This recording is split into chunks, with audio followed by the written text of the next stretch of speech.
Hello dear students, NCERT chapter number 14 semiconductor electronics उसके regarding यहाँ पे JEE नीट और गुजकेट के कुछ एमसीक्यूज। फर्स्ट एमसीक्यू आपको दिया है पी टाइप सेमीकंडक्टर के बारे में। तो सेमीकंडक्टर के मोस्टली टू टाइप्स होते हैं, एक होता है पी टाइप, सेकंड होता है एन टाइप सेमीकंडक्टर। अगर आपने सेमीकंडक्टर चैप्टर नंबर 14 के वीडियो लेक्चर अभी रिवाइज नहीं की है तो फिर से उस लेक्चर को आप रिवाइज कर सकते हो, क्योंकि उसमें कुछ लॉजिक्स है। जैसे मैं फर्स्ट लॉजिक आपको बता दूं कि फर्स्ट क्वेश्चन में आपको पूछा है to make a P type semiconductor. अगर आपको पी टाइप सेमीकंडक्टर बनाना है तो out of pure silicon it has to mix atoms of impurities. तो उसमें कौन सी इम्प्यूरिटीज ऐड करनी पड़ेगी? तो एन टाइप जो सेमीकंडक्टर था उसमें नोट डाउन कर देना, एन टाइप जो सेमीकंडक्टर था उसमें हमने पेंटावेलेंट इंप्यूरिटीज ऐड की थी। और जो पी टाइप होता है उसमें कौन सा ट्राइवेलेंट इंप्यूरिटीज हम ऐड करते हैं। दैट मीन्स इसमें +5 इलेक्ट्रॉन्स, जो वैलेंस बैंड में +5 इलेक्ट्रॉन जिसके पास है उस टाइप की इंप्यूरिटीज एन टाइप में हम ऐड करते थे। और पी टाइप जो सेमीकंडक्टर था उसमें +3 इलेक्ट्रॉन जिसके पास है उस टाइप की इंप्यूरिटीज ऐड करते थे।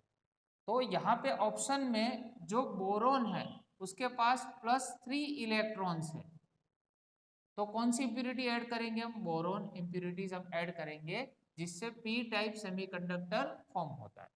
ओके, कुछ के 2006 और मार्च 2017 का क्वेश्चन है, when will the conductivity of a germanium semiconductor decrease? Germanium एक सेमीकंडक्टर है और उसकी जो कंडक्टिविटी होती है वो कब डिक्रीज होती है? तो फर्स्ट ऑप्शन है on adding the donor impurities, on adding the acceptor impurities. Donor और एक्सेप्टर का कंसेप्ट भी हमने थ्योरी में आपको पढ़ाया है। On making the UV lights, जैसे यूवी लाइट यूवी रेडिएशन उस पर इंसिडेंट करते हैं हाई इंटेंसिटी के या तो लो इंटेंसिटी के, तब क्या होता है? उसका कंडक्टिविटी डिक्रीज होता है। या तो ऑन डिक्रीजिंग द टेम्परेचर।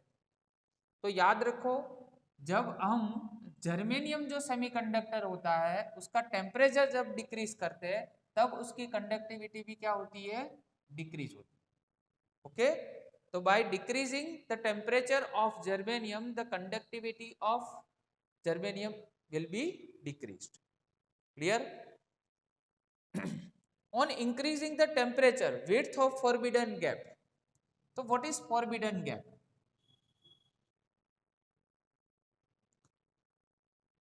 यहाँ पे बेटा कौन सी होती है? डाउन साइड वैलेंस बैंड होती है। यहाँ पे वैलेंस बैंड और यहाँ पे कंडक्शन बैंड। नॉर्मल सिचुएशन में वैलेंस बैंड में डिफरेंट एनर्जी जो लेवल्स है वहां पे इलेक्ट्रॉन्स रहते हैं। ठीक है,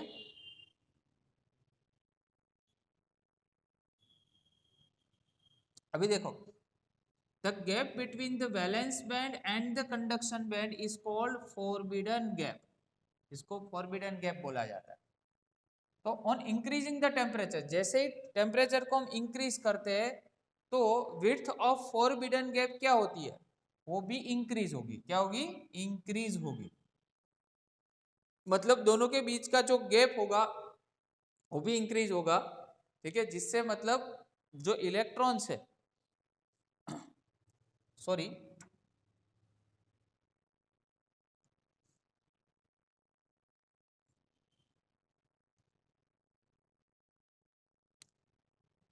मैंने इंक्रीज लिख दिया है, यहाँ पे होगा एक्चुअल में डिक्रीज।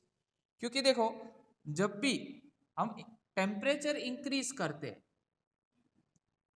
तब क्या होता है? जो इलेक्ट्रॉन्स है वो एक्साइट होते हैं, और एक्साइटेड जो भी इलेक्ट्रॉन्स ने जो भी एनर्जी एक्वायर की है वो इजीली कंडक्शन बैंड में माइग्रेट हो सकते हैं।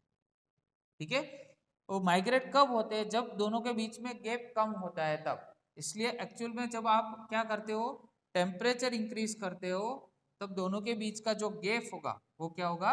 डिक्रीज होगा। इसलिए इजीली इलेक्ट्रॉन माइग्रेट हो पाए। क्लियर? दो कंसेप्ट और है, वो भी नोट डाउन कर देना। इंट्रिंसिक सेमीकंडक्टर जो होता है उसमें डेंसिटी ऑफ इलेक्ट्रॉन और डेंसिटी ऑफ होल्स, मतलब नंबर ऑफ इलेक्ट्रॉन्स और नंबर ऑफ होल्स जो होते हैं वो दोनों इक्वल होते हैं। ठीक है, मतलब बैलेंस कंडीशन जैसे बोल जाए। ठीक है, कि दोनों कंडीशन मतलब नंबर ऑफ इलेक्ट्रॉन्स और नंबर ऑफ होल्स दोनों के नंबर्स क्या होते हैं? सेम होते हैं, ओनली इन इंट्रिंसिक सेमीकंडक्टर। एक क्वेश्चन भी 2013 और 14 में पूछा जा चुका है। ठीक है, now width of depletion layer. Depletion layer का कंसेप्ट हमने पढ़ा था पीएन जंक्शन में। पीएन जंक्शन में वन साइड होता है पी रीजन, सेकंड साइड होता है एन रीजन, और दोनों के बीच में जो जंक्शन होता है वहां पे पॉजिटिव और नेगेटिव आयन से क्या फॉर्मेशन होता है? Depletion layer. तो डेप्लेशन लेयर जो होते हैं पीएन जंक्शन में, उसकी विड्थ सेंटीमीटर में होती है 10⁻⁻⁶ सेंटीमीटर। ये भी क्वेश्चन है, बहुत बार पूछा जा चुका है, दैट मीन्स आप इसको भी नोट डाउन कर दें। ओके, अभी देखो PN junction diode, that means semiconductor diode के बारे में जो भी हमने पढ़ा था उसके बेस पे हम कुछ क्वेश्चन सॉल्व कर रहे हैं। ठीक है, फर्स्ट है current flowing through resistance R. ये जो रेजिस्टेंस आर है उसमें से कितना करंट फ्लो होगा? अभी जब भी याद रखो डायोड की बात आती है तो उसमें आपको दो चीज ध्यान में रखनी है कि डायोड फॉरवर्ड कंडीशन में है या तो रिवर्स कंडीशन में। फॉरवर्ड बायस और रिवर्स बायस का कंसेप्ट हमने आपको समझाया था, फिर से एक बार यहाँ पे एक्सप्लेन कर देते। ये पीएन जंक्शन डायोड है, जिसको हम सेमीकंडक्टर डायोड भी बोलते हैं। ये हो गया पी, ये हो गया N. P that means positive. अगर ये पॉजिटिव टर्मिनल बैटरी के पॉजिटिव टर्मिनल के साथ कनेक्ट होता है, ठीक है, ये देखो पॉजिटिव के साथ बैटरी का पॉजिटिव और नेगेटिव के साथ ये जो बैटरी है उसका नेगेटिव टर्मिनल कनेक्ट होता है, तो इस कंडीशन को हम क्या बोलते हैं? Forward bias. ओके, ऐसे ही सेम दूसरा एक डायग्राम ड्रॉ करते हैं। अभी बैटरी की जो पोलैरिटी है उसको रिवर्स कर देते, बैटरी की पोलैरिटी को रिवर्स कर देते। दैट मीन्स यहाँ पे ए नेगेटिव और ए पॉजिटिव,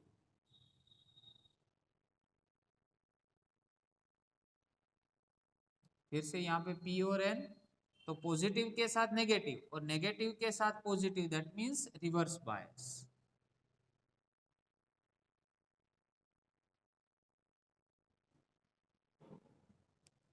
ओके, अभी देखो डेप्लेशन लेयर की साइज लार्ज किस में होती है? रिवर्स बायस में।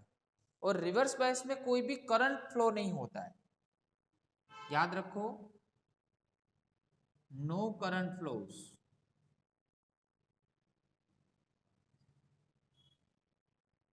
और इसमें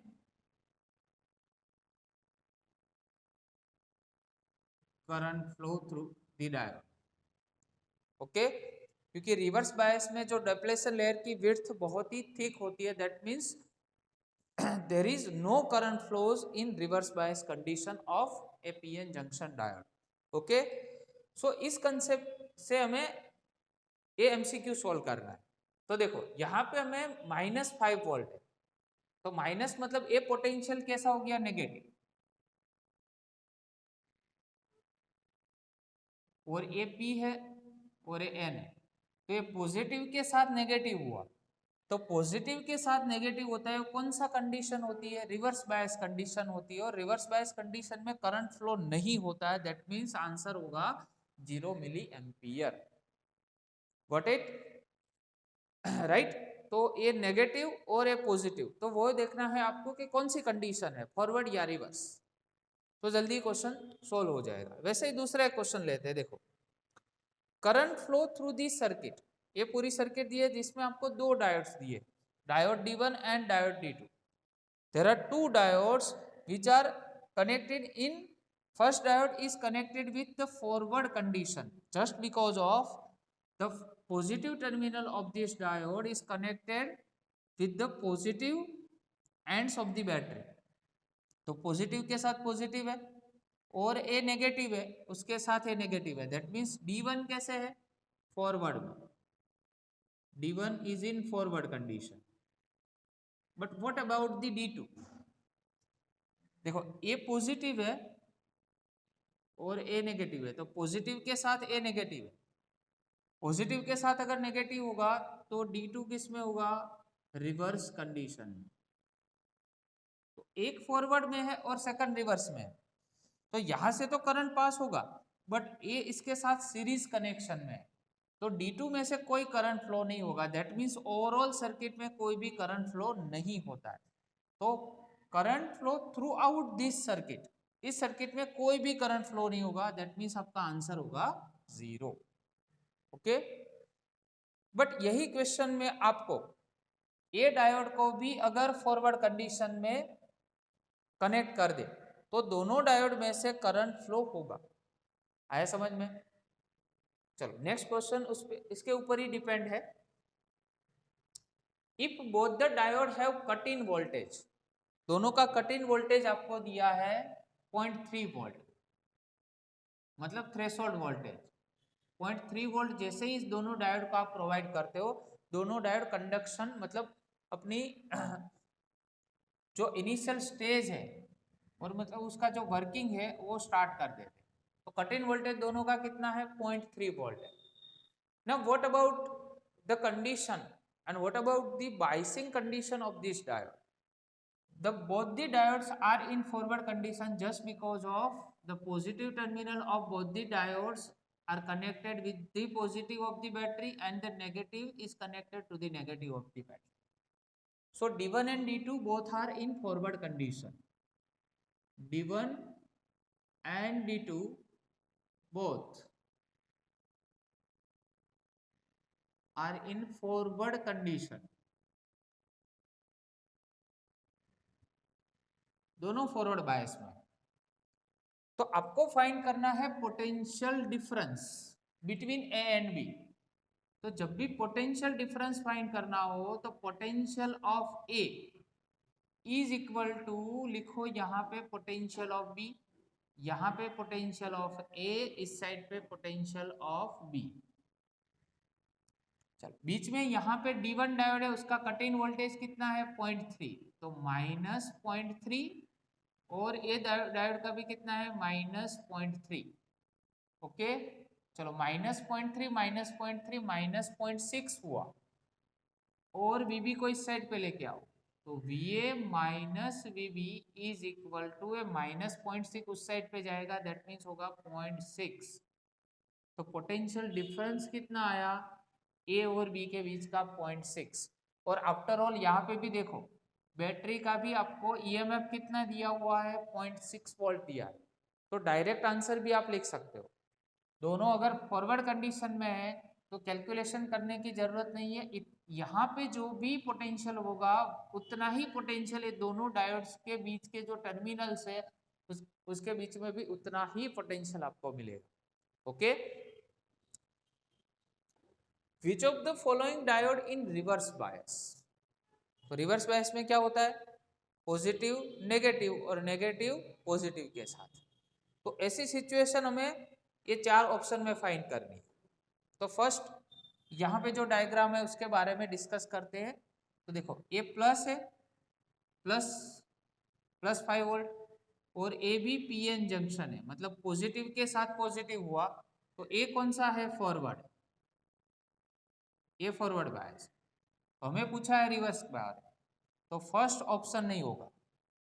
ये प्लस है तो यहाँ पे भी P और N होता है, मतलब प्लस के साथ प्लस. बट यहाँ पे देखो ये जो प्लस है तो यहाँ पे माइनस है, नेगेटिव है, तो प्लस के साथ माइनस, तो ये पॉसिबिलिटीज हो सकती है. नीचे और भी पॉसिबिलिटीज देखते हैं. तो एक साइड पे सेटिस्फाई हुआ, ये फॉरवर्ड हुआ, बट इस साइड पे रिवर्स हो रहा है, रिवर्स की कंडीशन हो रही है। चलो नेक्स्ट यहाँ पे कंसिडर करते हैं नेगेटिव, उसके साथ ये नेगेटिव, तो ये नेगेटिव के साथ नेगेटिव, दैट मीन्स ये फॉरवर्ड कंडीशन ही होगी। ओके, चलो वैसे ही नेगेटिव के साथ अगेन देखो ए भी नेगेटिव और यहाँ पे ये P और N, वैसे ही यहाँ पे P और N। ओके, तो नेगेटिव के साथ नेगेटिव, तो ए बी कंडीशन कौन सी होगी, फॉरवर्ड कंडीशन ही होगी। तो यहाँ पे ये दूसरी साइड का जो कंडीशन है नेगेटिव के साथ पॉजिटिव, दैट मीन्स ये रिवर्स की कंडीशन सेटिस्फाइड कर रहा है, तो आपका जो राइट आंसर होगा ऑप्शन बी होगा। क्लियर? तो डायोड की सर्किट जब भी आपको दे और फॉरवर्ड और रिवर्स के बारे में आपको पूछे तो इस तरह से आपको एमसीक्यू सॉल्व करना। At absolute zero temperature silicon acts as, याद रखो एब्सोल्यूट जीरो टेम्परेचर मतलब कौन सा temperature, -273.15 degree Celsius. Absolute zero temperature किसको बोलते हैं बेटा, तो -273.15 degree Celsius is our absolute zero temperature. इस टेम्परेचर पे सिलिकॉन, सिलिकॉन क्या है, सेमीकंडक्टर है, वो एज अ इंसुलेटर वर्क करेगा। ओके, वो इंसुलेटर बन जाएगा।